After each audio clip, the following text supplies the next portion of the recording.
Մարտի 13-ի վաղ առավոտյան ճանապարհ ընկած երիտասարդները չէին էլ կարող պատկերացնել, որ այդ օրը դառնալու է իրենց կյանքի ամենածանր շրջադարձը։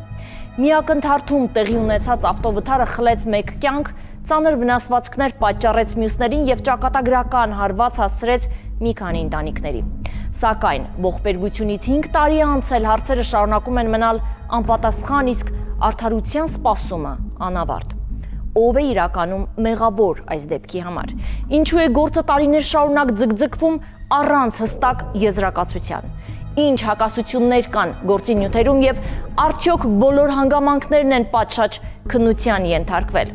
Մեղադրյալի ընտանիքը պնդում է իրական պատկերը խեղաթյուրված է, իսկ պաշտպանական կողմը բարձրաձայնում բազմաթիվ խնդիրների մասին, սկսած տեսաձայնագրությունների փորձաքննությունից մինչև վկաների ցուցմունքներ։ Հանցանքի հետքովը վերադառնում է այս աղմկահարույց գործին, քայլ առ քայլ վերակառուցելով դեպքերի շղթան, ներկայացնելով բոլոր կողմերի դիրքորոշումներն ու փորձելով հասկանալ, արդյոք հնարավոր է 5 տարվա լռությունից հետո բացահայտել ճշմարտությունը։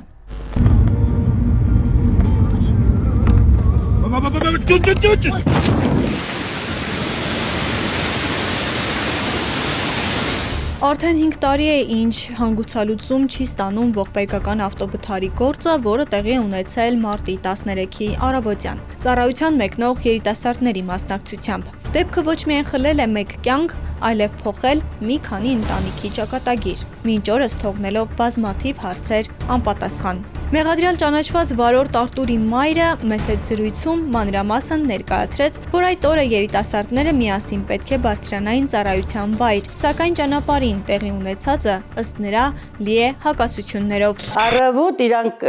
սովորաբար 8:30-ից բարձրանալու էին Աշոտսկի չաստից, նորից իրանք բաժնվել իրանց դիրքերը, հա։ Այդ 4 զինվորը իրանց հետ կապ չունեցողը, իսկ 3-ը Աշտուրի հետ մեկտեղ 2-ը, այնտեղ իրանք նույն տեղամասում են աշխատում, նույն չաստում են։ Իսկ այդ 4-ը Աշտեն կողմնակի մաշտեղ է, ուղղակի խնդրել է Աշտուրսել այդ սովորությունը չունի մերժելու։ Այդ առաջի օրը, որ պետք է Աշտեն հաջորդ օրը բարձրանան, իրիկուն ինքը զանգե խնդրել է։ Աշտուրն էլ պատասխանել է, որ «Ափ ջան, եթե խոստացել եմ, խնդիր չկա, չեղնի որ դու էլ ինձ քաշես, ես մնամ»։ Առավոտ, որ Աշտեն պետք է բարձրանային աշխատանքի, Աշոտսկ պետք է գնային, եկել են 58 կաբրի ինքը։ Տղաները, ով որ նախորդ պատրաստված են եղել, միասին բարձրացել են, հասել են իրանց կանգառը, սպասել են, Աշոտը ուշացել է։ Փաստորեն ինքը եղել է այդ ճանապարհի վրա խանութ է եղել։ Թե ինքը ինչից է օգտվել, ինչ է, ինքը նստել ու քնել է մեքենայի մեջ։ 3-ը ահավոր եղանակ, բուկ, տեսանելիություն տանապես չի եղել, բայց իրանք ճանապարհ են ընկել, որ հասցնեն իրանք ժամանակին աշխատանքի տեղում եղնեն։ Տիկին Շուշաննայի պնդմամբ դեպքի վերաբերյալ առկա տեսանյութը վկայում է, որ բախումը տեղի է ունեցել հանդիպակաց կողմից ընթացող բեռնատարի մասնակցությամբ, որը ըստ նրա դուրս է եկել երթևեկելի գոտու մեջտեղի հատված։ Աշոտսկից արդեն շատ քիչ է մնացել մոդենան, այդ տարածքը ես չեմ կարող նշել, թե քանի կիլոմետր է կան, ինչ, այնտեղից մենք ունենք այդ տեսանյութը, դիմացից ֆուր է գալիս։ Այդ ֆուրը շատ նորմալ ճանապարհով անցնում է, դրանից հետո տեսանելիությունը ավելի է նոսրանում։ 5 մետրի վրա էլ Աշտեն բանը, թե հիմի ֆուրն է եղել, ֆուրը մեջտեղից է եկել։ Ճիշտ է, մեր հարգարժան քննիչը այնտեղ նշել է, որ Աշտուրն է մեջտեղից գնաց է, բայց մենք այնքան լավ ունենք այդ տեսանյութը, թե ինչ աջ կողմից ցան բերանով իրանց մեքենան գնում է։ Այնտեղ մեկնաբանեցին, որ արագ եղե Արտուրը, դրա համար խփել է ֆռին, չի հասցրել քաշել, բայց ինքը քաշելու տեղ էլ չունի, որ քաշեր։ Պարզ երևում է։ 3 հատ դադավոր ենք փոխել, Աշտեն 5-րդ տարին է։ Թուրքը խփել է ֆուրը, կպել է մեքենան։ 3-ը մի կերպ վառած, այս դիրքով, այս առաջի պահն է, սրանից հետո ահավորություն էր։ Ու էներգու երիտասարդը մի կերպ պոդրվածքով, վառած տեսքով լցրվել են ցան վրա։ Իսկ 4-ից իրանք ընդհանրապես ի վիճակել չեն եղել։ Հետո որ հավաքվել են, մի կերպ մեկը մեկին գտել են ցան վրա։ հերվից տեսել են, որ մեքենան բռնկվել է։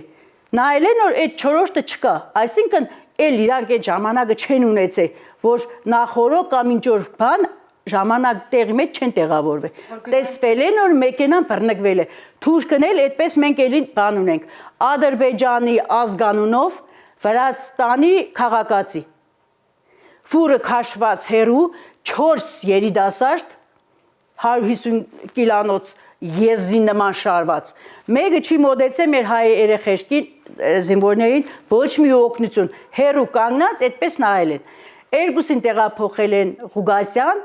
առաջի օգնությունը ցույց տալուն։ Այն երրորդը մնացել է, ով որ տարել է, չի ունեցել հնարավորություն, տրանսպորտի մեջ տեղ չի եղել։ Երրորդ երիտասարդին զինվորին կողմնակի մարդ Վրաստանից Երևան ուղևոր է տարնելուց եղել, իջե օգնե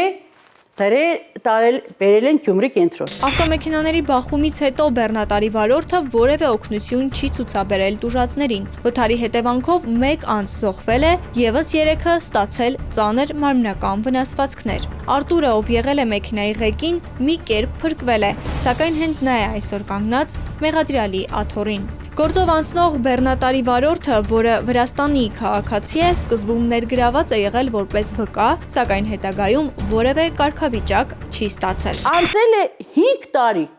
գործը մտցրել են դատարան։ Երրորդ օրը մենք ֆրից տեղեկություն չունեցանք։ Ֆրի հետ հարցերը լուծել են, նշել են որպես վկա։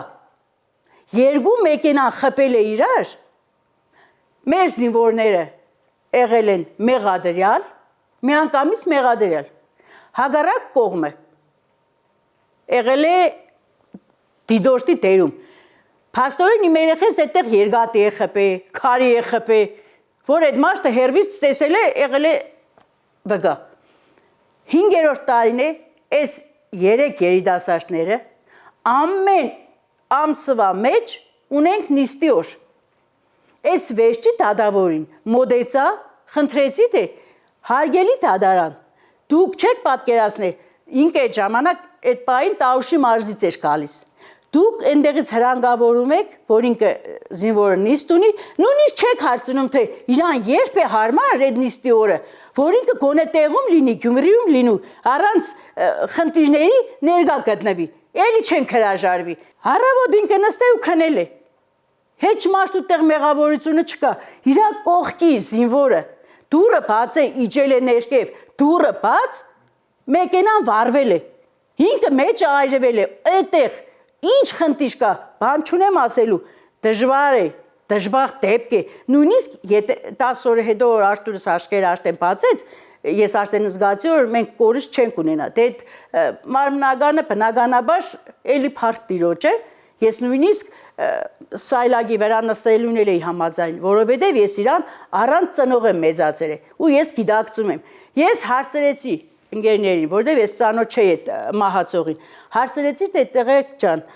ինքը ինչ ունի էլի կին, ընտանիք, վեհեչ, քրոջ հետ ենք կապվել,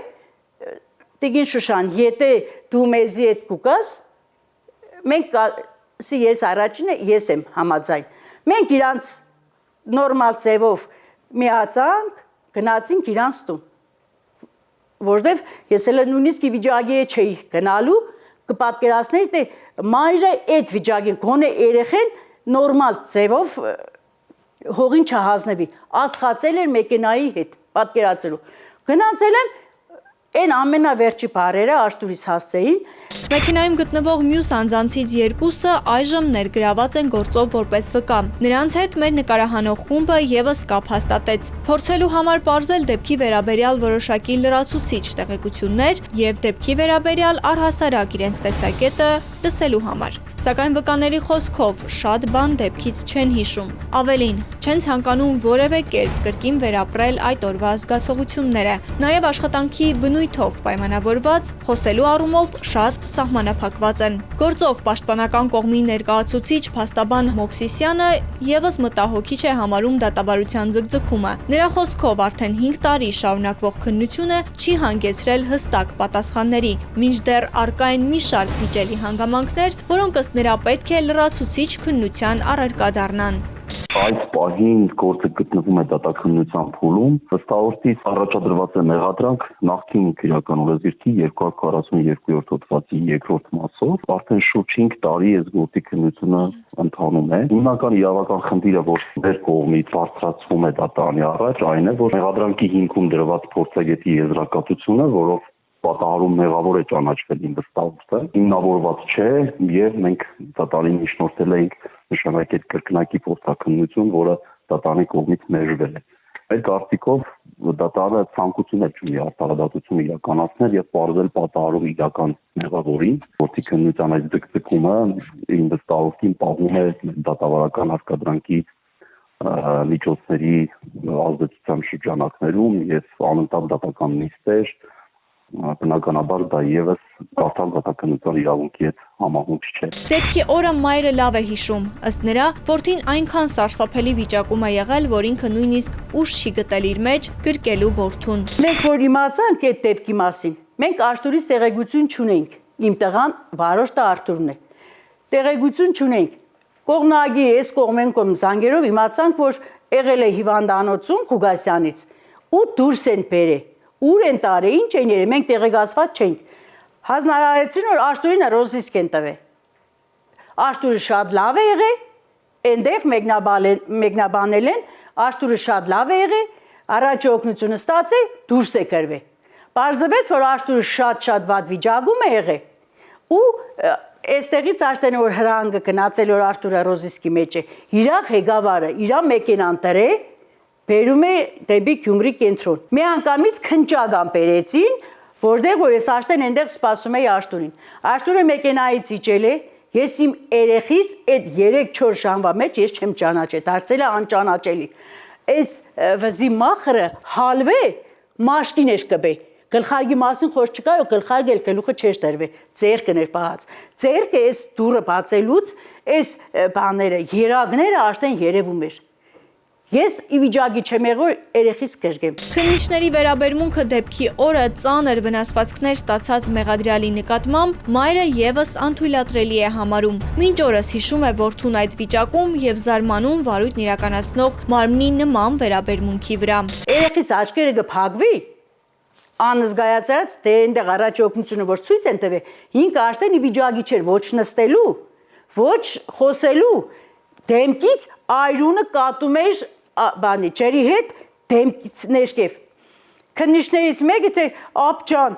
սեղանին անց էրոտիկ կա վերցրա օգտվի։ Սի դոր հայ եղնեիր, մարդ եղնեիր։ Դու կգիտակցեիր թե եթե այս երեխենոր զգա որ իրանից արդադուրություն կա, իրա գրբանն է կա թաշկինակ։ Դու խոմ թուրք չեք, սի թուրքից մարդ եք բեռնե, էսի գենելու բան է, ձեր զինվորին նստեցել եք այս վիճակին, թողեք գնա, առաջի օգնություն է, կամ հետազոտություն է, կամ ինչ, 4 երեխի պաբա է, դու որ դրել ես, սպասես թե, այս երեխի աշկերը եբ պդի պագվի, ես գորացի, ճվացի, չգիտեմ ինչ, ուղիղ մի ժամել այդպես այդ վիճակին, ձերքը մեջքին դրած, որ ցավենքան շատ էր, որ այդ ներարգումից հետո էլ ինքը վիճակի չէր նույնիսկ նստելու։ Այդպես պահեցին մեր ժամ, մինչև մարդ եկավ, ստուգեցին, որ իմ երիտասարդս ընդանրապես ոչ ծխելու հետ է գործունեցե, ոչ խմելու, ինչ մնաց խմեր ու ինքը նույնիսկ այդ երիտասարդին որ սպասելուց է եղել, ընկերներն ասել են թե Արտուր կարող է ուշանանք, չէ, ես իմ ամեն վարյանս գիտեմ, որ ժամին, որ քառակուսու վրա կեղնեմ։ Հասել ենք այդտեղ ու վեճով բանով մի կերպ հասանք հիվանդանոց։ Մեղադրանքի հիմքում դրվել է տեսաձայնագրություն, որի փորձաքննության արդյունքները պաշտպանական կողմի դիտարկմամբ թերի են եւ պարունակում են մի շարք առանցքային խնդիրներ, որոնց պատշաճ անդրադարձի համար դատարանը կարծես թե առանձնակի հետաքրքրություն չի էլ ցուցաբերում։ Քանի որ գործում առկա է դատա-ավտոտեխնիկական փորձագետի եզրակացություն, այդ եզրակացությունը դրվել է իմ վստահորդի մեղադրանքի հիմքում, եզրակացության մեջ նշվել է, որ պատահարում մեղավոր կողմը ինվեստորն է։ Այդ խնդիրն այն է, որ եզրակացությունը հիմնավորված չէ եւ դատավարական պահանջվող կանոններին համապատասխան կազմված չէ։ Մեր փաստարկները միշտ եղել են դրա վերաբերյալ, որ փորձագետը մասնագիտական գիտելիք չի օգտագործել իր ոլորտի, որտիսի այդ մեղավորության հարցը որոշեր։ Մենք նույնիսկ դատարանին միջնորդեցինք հաստատություններ փորձագետին որոշակի կասկած հարուցող հանգամանքների վերաբերյալ հարցեր ուղղելու համար, բայց նույնիսկ այդ հաստատությունները պատասխանները հարցերի չտվեց, որովհետև փորձագետը փորձում էր ամեն կերպ իր հիմնավորված եզրակացությունը ներկայացնել որպես հիմնավորված։ Ես դες միայն մի փաստարկ բերեմ,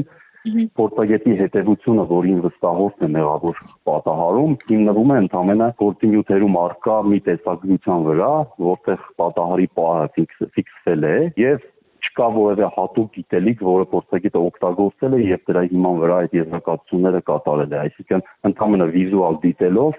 որոշել է, որ ին վստահորը ճանապարհային երթևեկության կանոնների որոշակի խախտում է կատարել։ Այս ընթացքում Արտուրը շարունակում է ներկայանալ դատական նիստերին ամիսը 1 անգամ։ Նրա ընտանիքը ըստ մոր գտնվում է ծանր սոցիալական եւ առողջական վիճակում։ Արտուրը ունի 4 անչափահաս երեխա։ Ընտանիքի հոգսը մեծապես ընկած է նրա ուսերին։ 4 երեխա ունի, 15 օր, 20 օր չեն տեսնի, 3 օր կտեսնին։ Իմ երեխեքս ինչև կծանոթանան հայրիկի հետ, նորից հայրիկը մեր կողքին չէ։ Բայց էլի շնորհակալ ենք, որ ինքը կա։ Մինչև իր այդ ընկերներին, որ ես հողարգավորության մասնակցել եմ, Արտուրս մեղրից որ եկավ ներս, ես չեմ ուրախացել։ Ազնվությամբ, սրբի դեմն եմ նստած, ազնվությամբ ես չեմ ուրախացել։ Ես հիշել եմ այդ բոլոր զինվորների մայրերին, թե ինչքան դժվար է հիմա լսեն, որ 3 ընկերը եկել են, այդ կանը զոհվել են ու այդ մայրերի վիճակը։ Ես իմ երեխիս վրա չեմ ուրախացել։ Մինչև հիմա էլի իմ հարազատները դրսում են, սաղն էլ հնարավորություն ունեն, բայց ես այդ իմ թակ երեխիս, որ կյանքի գնով եմ մեծացել, կյանքի գնով, ես թողել եմ այստեղ։ Ու դիսեցին կարայր էլի դու ունեիր այդ հնարավորությունը, ինչի թողեցիր որ Արտուրը գնա։ Չէ,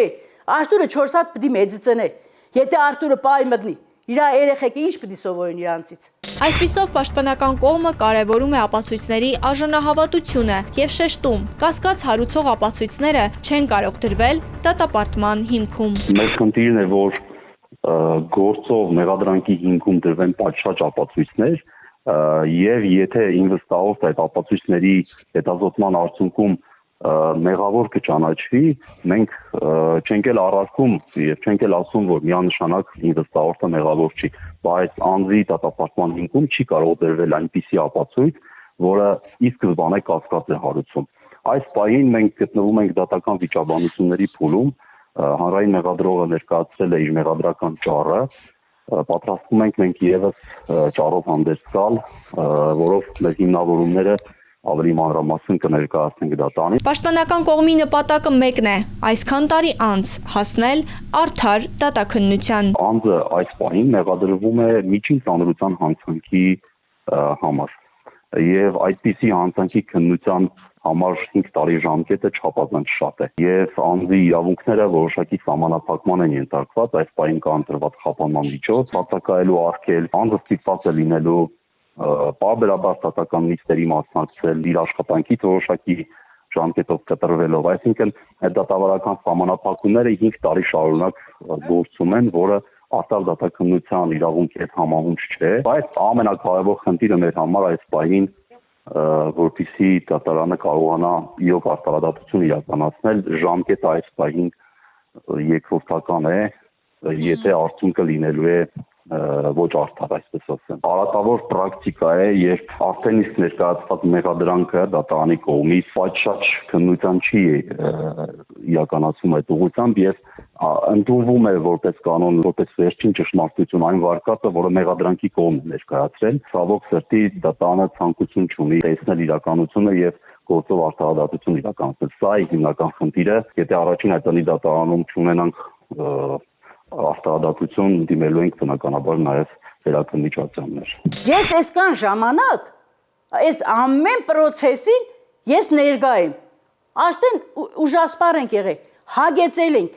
գեր հոգնած ենք։ Դա իր առաջի օրը հիմա երեխես դուրսը կեղներ։ Այսքան կարելի է իր զինվորին այսպես վերաբերմունք։ Մարդ է մահացե, համաձայն եմ, շատ դժվար է մարդ է մահացե։ Իր քույրը Դադախազի հետ քուր ու եղբայր են դարձել,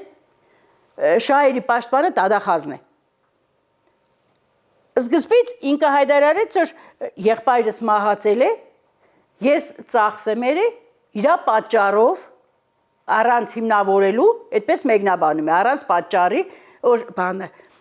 դու մեղավոր ես ճանաչում, ասում ես արագ եղե, այնտեղ ոչ արագաչափ կա, ոչ մեքենայից եք դուք վերցրել այդ արագությունը, դուք բամպասանքով որոշել եք Արտուրը արագ եղե։ Արտուրը արագ եղնելը 3-10 տարի, եթե ոչ ավել, այդ իր ընկերները միշտ միասին գնաց եկել են։ Եթե Արտուրի մեքենան խնդիր եղներ, ոչ մեկն էլ չէին ցանկանա Արտուրի հետ այդ ձևով գնային գային։ Հիմա իրանք գտել են որ Արտուրը արագ եղե, Արտուրի պատճառով է մահը եղել է, երբ որ այդ մարդիկ 3-ը փրկվել են, ամենածանր եղել է Արտուրն որ դեպի Արտուրին է խփե մեքենան։ Այնտեղ մենք ունենք տեսագրությունը, տեսածայնագրությունը, թե ինչ ձևի միանգամից մեքենան բռնվել է, ամենածանր եղել է Արտուրը։ Թող իր եղբայրն է դուռը բացվել էր, թող իջներ։ 5 տարվա ընթացքում դատավորների փոփոխությունը, նիստերի հետաձգումները եւ գործընթացի երկարաձգումը ըստ զրուցակիցների միայն խորացրել են անորոշությունը։ Մինչ դատարանը կկայացնի վերջնական որոշում, գործը շարունակում է մնալ ոչ միայն իրավական, այլև հասարակական ուշադրության կենտրոնում, բարձրացնելով արդարադատության արդյունավետության վերաբերյալ մի շարք հարցեր, որոնք ըստ մեզ ապագայում կգտնեն իրենց բոլոր պատասխանները։ Իջևան համայնքում գտնվող հողամասի շուրջ իրավական գործընթացն ավարտվել է համայնքի օգտին։ Հակակոռուպցիոն դատարանը բավարարել է գլխավոր դատախազության հայցը, դադարեցնելով ֆիզիկական անձի կառուցապատման իրավունքը թատերական փողոցում գտնվող հողամասի նկատմամբ։ Դատանի վճիռն արդեն ստացել է օրինական ուժ, իսկ հողամասը վերադարձվել է համայնքին։ Թե ինչ հիմքերով էր ներկայացվել հայցը եւ ինչ է հայտնի գործի վերաբերյալ ներկայացնում է դատախազը։ Իջևան համայնքի քաղաքային զբոսայգու տարածքում գտնվող հողակտորների շուրջ իրավական գործընթացները վերջին տարիներին հայտնվել են իրավապահ մարմինների ուշադրության կենտրոնում։ Քրեական վարույթի շրջանակում իրականացված ուսումնասիրությունների արդյունքում պարզվել է, որ կառուցապատման իրավունքով տրամադրված մի շարք հողամասեր տարիներ շարունակ չեն օգտագործվել իրենց նպատակային նշանակությամբ։ Ինչից հետո հակակոռուպցիոն դատարան են ներկայացվել կառուցապատման իրավունքները հարկադիր դադարեցնելու պահանջով հայցեր։ 2023-ից 25 թվականներին Տավուշի մարզի Իջևան համայնքի քաղաքային զբոսայգու տարածքի հողակտորների կառուցապատման իրավունքի դադարեցման հետ կապված ներկայացրել ենք հակակոռուպցիոն դատարան ընդհանուր թվով 17 հայցադիմում ընդհանուր շուրջ 6000 քառակուսի մետր հողակտորի հետ կապված իրավունքների դադարման պահանջով։ Գործընթացը մեկնարկել է 2023 թվականին հողամասերից մեկի հնարավոր ապօրինի օտարման վերաբերյալ նախաձեռնված քրեական վարույթի շրջանակում։ Իրավապահների փոխանցմամբ ստացված հաղորդման հիման վրա ուսումնասիրվել է ամբողջ զբոսայգու տարածքը, որտեղ արձանագրվել են չօգտագործվող հողակտորներ, որոնց նկատմամբ պահպանվել են տարբեր անձանց կառուցապատման իրավունքները։ Գործընթացը սկսվել է 2023 թվականին մեկ հողակտորի հետ կապված քրեական վարույթ է նախաձեռնված եղել հողամասի ապօրինի օտարման կապակցությամբ եւ դրա շրջանակներում այդ հաղորդման հիման վրա արդեն որոշել ենք ուսումնասիրություն իրականացնել ամբողջ այգու տարածքի հողակտորների վերաբերյալ, ինչի արդյունքում պարզվել է, որ կառուցապատման իրավունքով տրամադրված հողակտորները ճնշող մեծամասնությամբ չեն օգտագործվել իրենց նպատակային նշանակությամբ, այսինքն ինչի համար որ տրամադրվել են կառուցապատման նպատակով չեն օգտագործվել, դրանք որպես հողակտոր դատարկ վիճակում շարունակում են գտնվել քաղաքային զբոսայգու տարածքում եւ դրա նկատմամբ գրանցված է տարբեր անձանց կառուցապատման իրավունքը։ Վերջին 2-3 տարիների ընթացքում դատարանը բավարարել է ներկայացված 17 հայցերից 16-ը։ Արդյունքում հողատարածքները վերադարձվել են Իջևան համայնքին, իսկ մեկ հողակտորի վերաբերյալ դատական գործընթացը դեռ շարունակվում է Վերաքննիչ դատարանում։ Այս 2-3 տարիների ընթացքում քաղաքացիական գործերով հակակոռուպցիոն դատարանում 16 հայցադիմում բավարարվել է